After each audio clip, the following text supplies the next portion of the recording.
우리가 가끔 미술관에 가서 보면 폼페이의 최후라는 그림을 봅니다. 서기 79년경 이태리 해변에 있는 베수비오 산이 화산으로 타였습니다. 이 화산재가 순식간에 바로 옆에 있는 도시 폼페이를 덮쳤습니다. 이 폼페이는 로마 제국 안에 있는 도시였는데 화산이 폭발하면서 순식간에 지하 6m 아래에 묻혀버린 것입니다. 그 1500년이 지나서 그 도시가 발굴되면서 그 중에서도 경비 병사들의 모습이 화제가 되었습니다. 그곳에는 웅크린 채 손으로 입과 코를 막고 있는 남자, 뱃속에 아기를 보호하려는 엎드린 임산부, 마지막 순간까지 손을 놓지 않으려는 연인들, 어린아이에 꼭 깨안는 엄마, 수많은 사람들이 화산재와 용암을 피해 달아나는데도 그 자리를 끝까지 지키고 있는 경비 병사들의 모습이 그대로 화석되어 있었던 것입니다. 오늘날 믿음의 사람들을 이 폼페이의 충성스러운 최후의 병사들의 모습으로 비유하기도 합니다.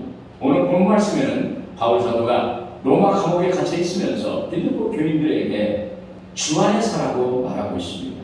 사실 바울 사도가 이 유럽 첫 관문인 마게도니아의 빌립보 지방에 처음으로 세운 교회가 빌립보 교회입니다. 그러므로 바울은 자기가 전도하고 양육한 빌립보 교인들에게 누구보다도 간절한 마음이 있었을 것입니다.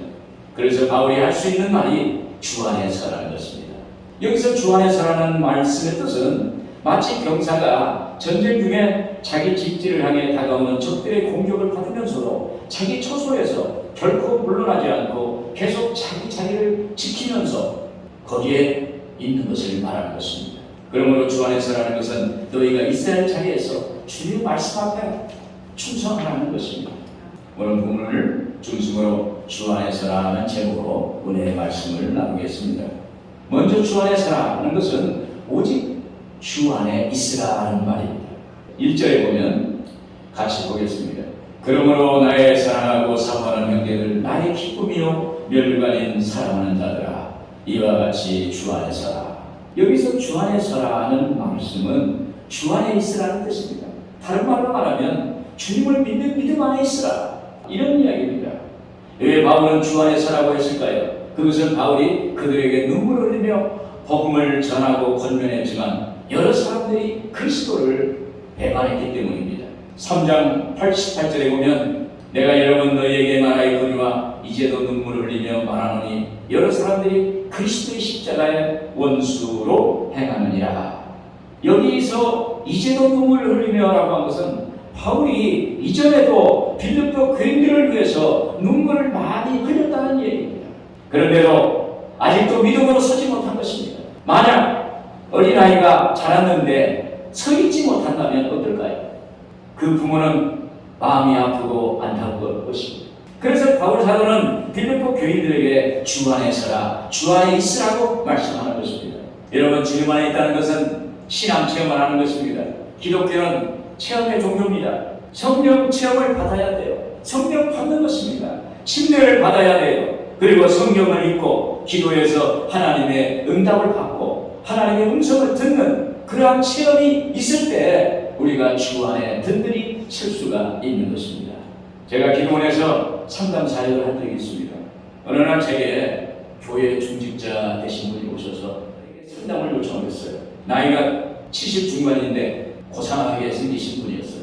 그런데 그분이 자세히 보니까 그 얼굴이 구원이 확신이 없어요. 그 눈빛이 희망을 잃어버렸어요. 힘을 잃어버렸어요.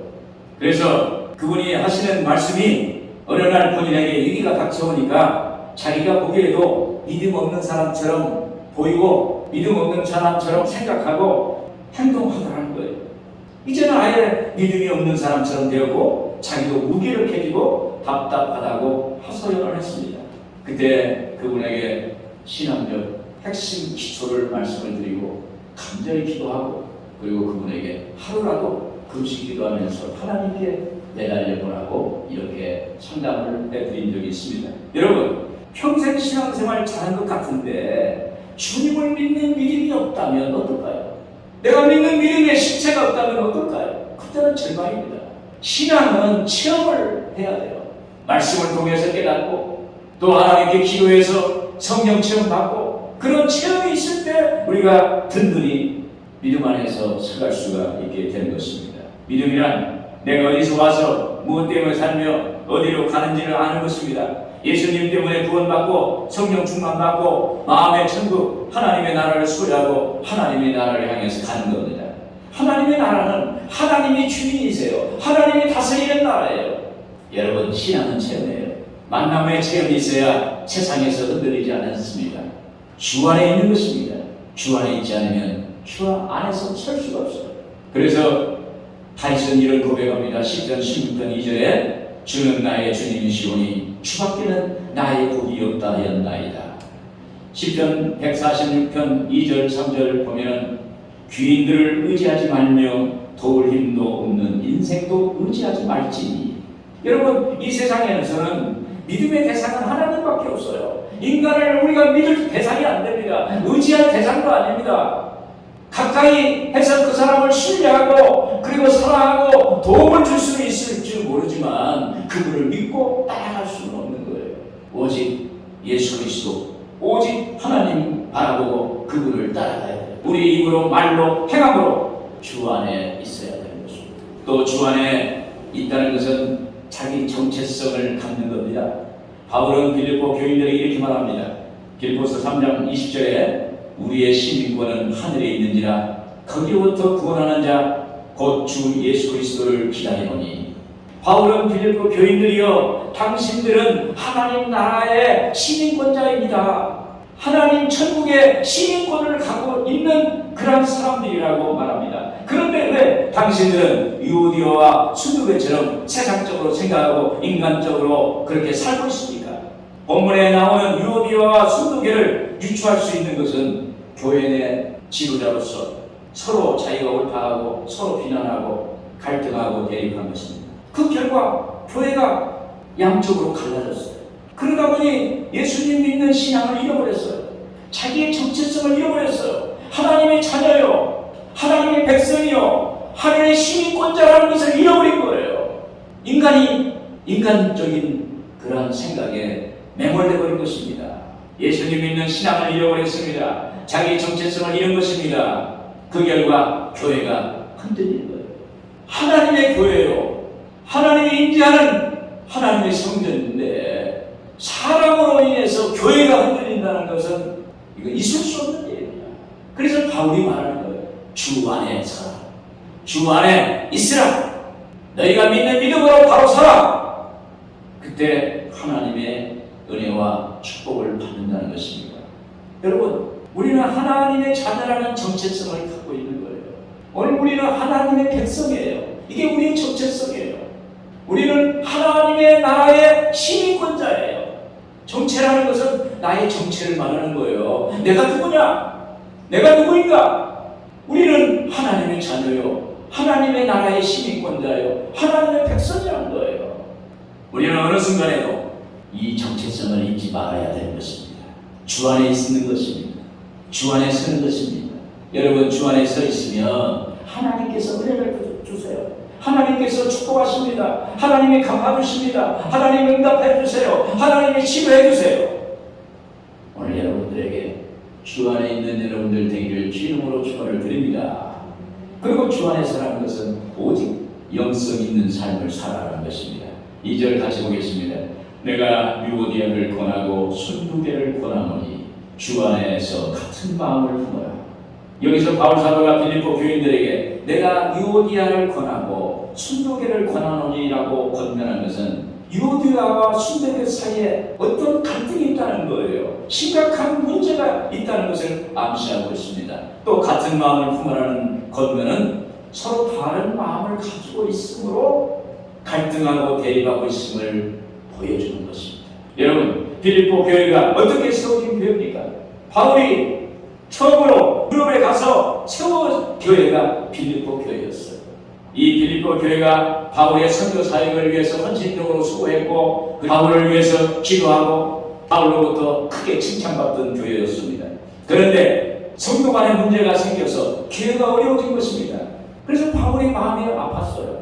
그래서 이야기하는 것입니다. 너희는 유오디아와 순두개를 보라. 주 안에서 같은 마음을 품어라. 이런 이야기를 하고 있습니다. 사도행전에 보면 이와 비슷한 이야기가 있어요. 예루살렘 초대교회가 부흥이 됐습니다. 많은 사람들을 구제하고 많은 사람을 도왔어요. 그런데 구제하고 봉사하는데 히브리파 과부들과 헬라파 과부들을 서로 도움을 주려고 마음이 두 마음이 되어버린 거예요. 그래서 서로가 서로를 도와주다 보니까 마음이 쪼개졌어요. 그 결과 초대교회가 흔들릴 정도였습니다. 이때 사도들과 제자들은 하나님 앞에 서서 하나님께 기도했습니다. 회개했습니다. 그리고 나서 하나님의 음성을 듣고 그 후에 사도들은 결단을 했습니다. 사도들은 말씀 전하는 일과 그리고 기도하는 일에 전무하겠다. 봉사하고 공개하고 그리고 구제하는 일은 성령 충만하고 지혜가 충만한 사람을 7 집사를 택해서 그들로 하여금 이 일을 하도록 하겠다라고 선언합니다. 그렇게 하자 교회가 다시 부흥하고 안정되었던 것입니다. 여기서 사도들은 하나님의 보내신 뜻을 바라봤어요.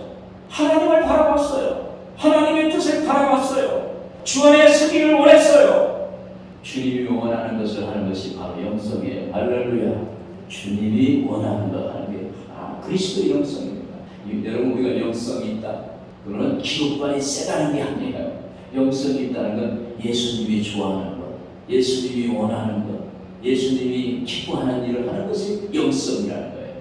여러분, 교회는 분명히 세상과 다른 공동체입니다.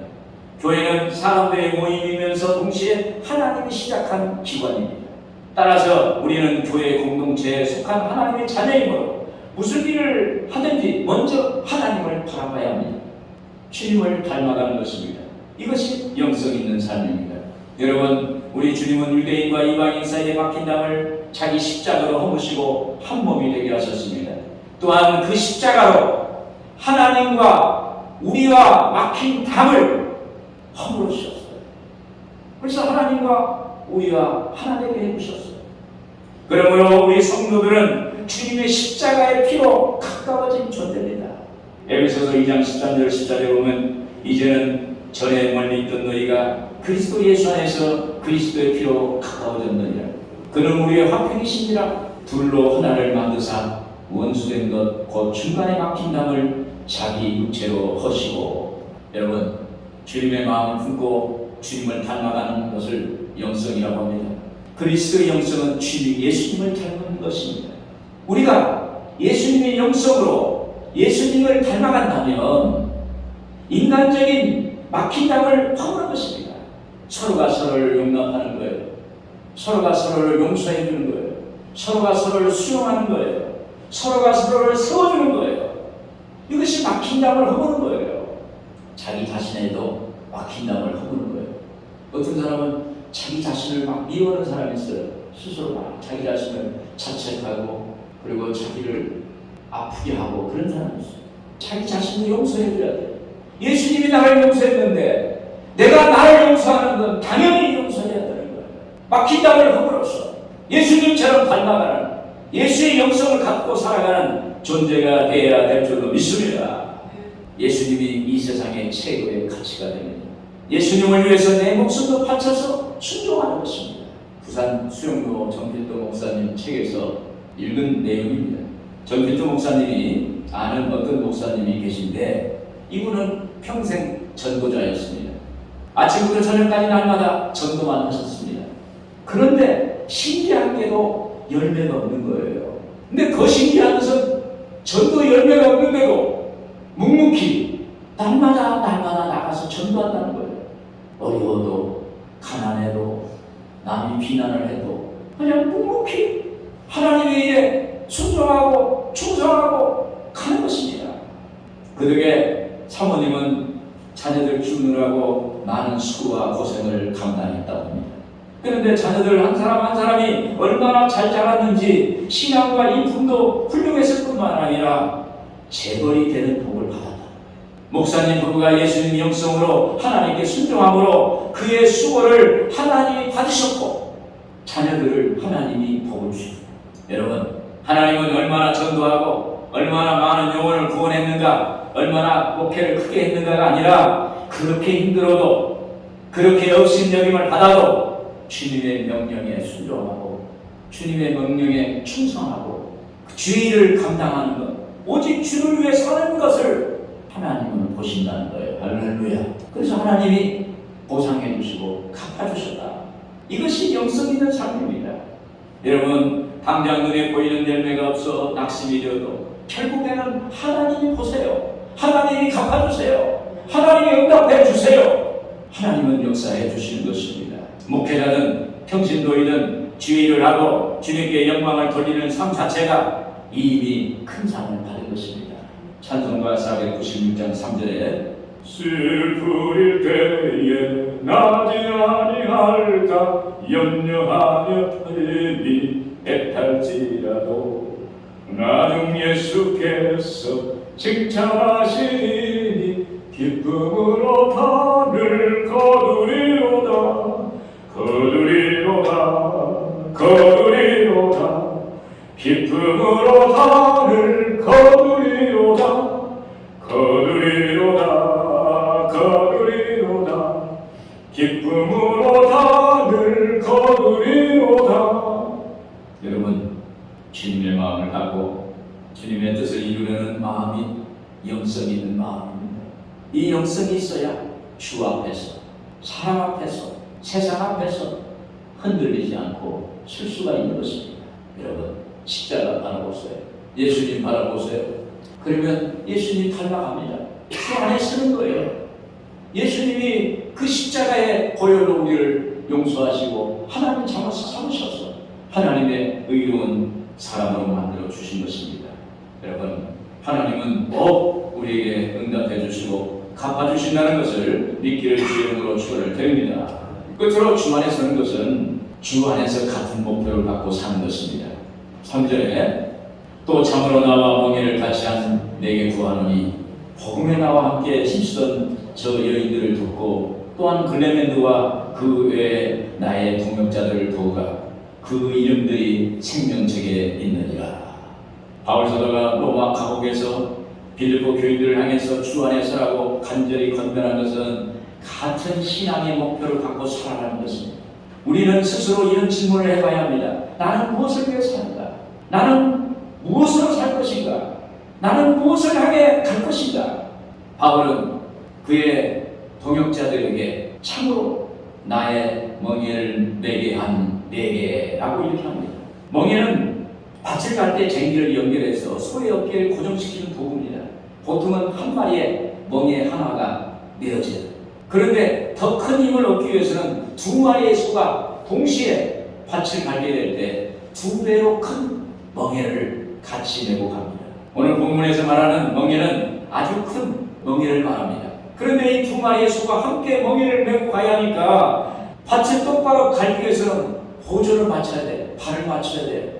따라서 소들이 보조를 맞춰야 하니까 때로는 서로 참아야 하고 서로 인내하고 서로 아픔도 견뎌내야 돼.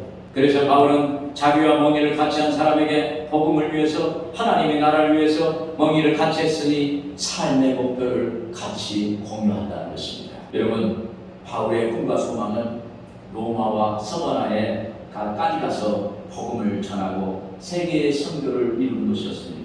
사도행전 23년 17절에 그날 밤에 주께서 바울 곁에 서서 이르시되 밤되어라 내가 예루살렘에서 나의 일을 증언하는 것 같이 로마에서도 증언하여야 하리라 하시니라. 로마서 15장 23절 24절 표준 성경에 보면 그러나 이제는 이 지역은 고린도입니다. 이 지역에서 내가 이해할 것이 더 없습니다. 여러 해 전부터 로마에 여러분에게로 가기를 바라고 있었으므로 내가 스페인으로 갈 때, 서바나로 갈 때 지나가는 길에 여러분을 만나고 로마에 있는 여러분을 만나고 잠시 동안만이라도 여러분과 먼저 기쁨을 나누려고 합니다. 그 다음에 여러분의 후원을 얻어 그곳으로 가게 되기를 바랍니다. 여러분, 이렇듯 바울은 복음 전파의 선교의 열정에 불탔습니다. 바울은 이 귀한 하나님의 일을 혼자보다는 함께 같이 하자는 거예요. 그래서 바울은 3절에 그랬죠. 나의 멍에를 같이 한 네게 구하노니. 나와 멍에를 같이 한 자는 동역자예요. 동역자, 같이 일을 하는 동역자. 이것은 바울은 나와 멍에를 같이 한 자요. 나의 동역자여, 너희와 너희 신앙의 공동 목표를 향해서 함께 달려나갑시다. 이런 얘기입니다. 여러분, 이렇게 할 때 복음의 명예를 같이 하는 사람이 생깁니다. 혼자 가면 빨리 갈 수 있어도 멀리 가지는 못합니다. 혼자 가면 빨리 갈 수 있어. 근데 멀리 못 가요. 근데 같이 가면 멀리 갈 수가 있어요. 같이 함께하는 마음을 갖고 가는 것이 주 안에 사는 것입니다. 제가 로마에 성지순례를 갔었어요. 그때 바울 사도가 참수 당한 것을 기념하는 교회를 방문했어요. 그 들어가 보니까 감옥이 있어요. 바울이 갇혔던, 로마에 갇혔던 감옥이 있는데 그 벽에 불을 팠어요. 바울이 그 불 안에 있었던 거예요. 일어설 수가 없어. 앉았을 정도만, 앉아있을 정도만 있는 거예요. 그리고 앞에 쇠창살이 딱 가려있어요. 그런데 그 무덤 앞에 구멍이 3개가, 수박만한 구멍이 뚫려 있어요. 그래서 가이드한테 그 설명을 들었어요. 바울이 참수행을 받을 때 목이 그 감옥 바닥에 떨어졌는데 목이 3번 튀었답니다. 목이 떨어진 곳마다 구멍이 퍼지면서 그곳에서 샘물이 솟았어요. 웅덩이 3개가 지금도 그 자리에 있습니다. 여러분, 저는 그 감옥에서 그 샘웅덩이를 보고 이런 생각을 했습니다. 바울의 목이 떨어졌는데도 계속 3번씩이나 튀어오르면서 목이 떨어진 곳에 샘물이 터지고 웅덩이가 생긴 것은 바울 사도가 생전에 로마를 거쳐서 서바나 스페인으로 가려는 복음 전파의 그 목표와 예수님을 향한 뜨거운 열정이 있었기 때문에 아마 거기에서 바울의 목이 3번 튀었을 것이다. 또 한 가지는 멍에를 같이 한 동역자를 생각했을 것이라고 생각이 됐어요. 같이 고난과 핍박을 받았던 그 동역자, 하나님의 사역을 같이 했던 그들을 잊지 못한 거예요. 그리고 하나님의 기적이 있다는 것을 보여주려고 믿음의 후배들에게, 믿는 우리들에게 바울이 죽어도 그냥 죽지 않고 3번의 기적을 보여줌을 통해서 하나님은 살아계신다고, 하나님의 그 예수 그리스도와 동역하고 예수 그리스도 멍에를 같이 메고 가는 사람들에게 메시지를 주는 거예요. 하나님은 살아계신다. 하나님은 보신다. 하나님은 갚아주신다. 하나님은 축복해 주신다. 이것을 보여주신 것이라고 저는 생각을 합니다. 여러분, 예수님과 같이 멍에를 맨 거예요. 여러분, 우리의 지금 예수 믿고 이 땅에 살아가는 것은 예수님과 같이 멍에를 맨 거예요. 예수님 멍에 안에 들어가서 우리가 구원받았습니다. 하나님 자녀 됐습니다. 하나님 백성 됐습니다. 하나님 나라의 시민권자가 됐습니다. 이 땅에서 하나님께서 우리의 삶을 보면서 전도되고 내가 만난 하나님 전하고 예수 안 믿는 사람 믿게 하고 하나님 나라 확장하고, 그리고 그러면 우리가 어느 순간에 천국 가지 않겠습니까? 우리가 예수 그리스도의 멍에를 같이 한 거예요. 오늘 예수님이 우리를 책임져 주실 거예요. 우리를 만나 주실 거예요. 오늘 우리에게 응답해 주실 것입니다. 멍에를 같이 한 자를 여기에 기억하잖아요. 바울이 말하는 것입니다. 3절에 그랬습니다. 복음에 나와 함께 힘쓰던 저 여인들을 돕고 나와 동행했던 저 여인들을 도와라.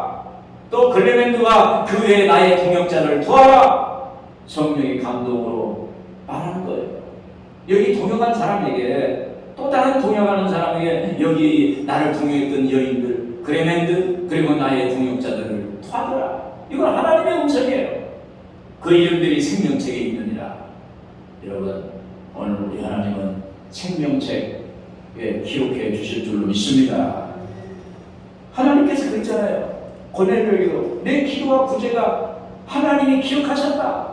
하나님의 생명력에 기록되었다. 히스기야가 죽게 됐을 때 하나님께서 그 눈물과 그 기도를 들으시고 내 눈물을 보았고 내 기도 소리를 들었다. 하나님께서 오늘 우리를 기억하십니다. 오늘 여러분, 우리 예수 믿고 이 땅에서 예수님과 같이 멍에를 메고 가는 사람은 하나님의 생명력에 기록되는 거예요. 저는 청년 때 예수를 믿었는데 그때 목사님이 여러분들 예수 잘 믿으면 하나님의 생명록, 요한계시록에 나오는 생명책에 기록됩니다. 그 얘기를 들었어요. 그래서 저도 속으로, 주여, 저도 하나님의 생명책에 제 이름 석자가 기록되기를 바랍니다. 세상에 비석에 이름 석자만 써 있어도 기뻐할 수 있는데 하나님의 생명책, 하나님의 생명록에 내 이름이 기록된다면 얼마나 감사한 일입니까? 얼마나 기뻐할 일입니까? 얼마나 감격할 일이에요. 그래서 너무 영광스러운 일인 것입니다. 여러분, 하나님은 예수님과 멍에를 같이 한 사람, 바울과 멍에를 같이 한 사람, 오늘 우리도 같이 멍에를 한 사람, 우리 주님을 기억하세요. 상급을 주시고 면류관을 주시고 하나님께서 우리에게 물론 하나님의 은혜를 베풀어 주시는 것입니다. 주 안에 사는 것은 결론적으로 어떤 상황, 어떤 여건 속에서도 주님 안에 있으라는 것입니다. 주님과 같은 마음으로 주님의 영성을 갖고 살고 그리고 주님과 함께 멍에를 매는 거예요. 그러면 면류가 상급 하나님이 주시는 생명력에 기록되는 역사가 있게 될 줄로 믿습니다. 오늘 여러분들에게 하나님의 기억하신 생명력에 기록되는 여러분들 되기를 주의 이름으로 축원을 드립니다. 기도하겠습니다.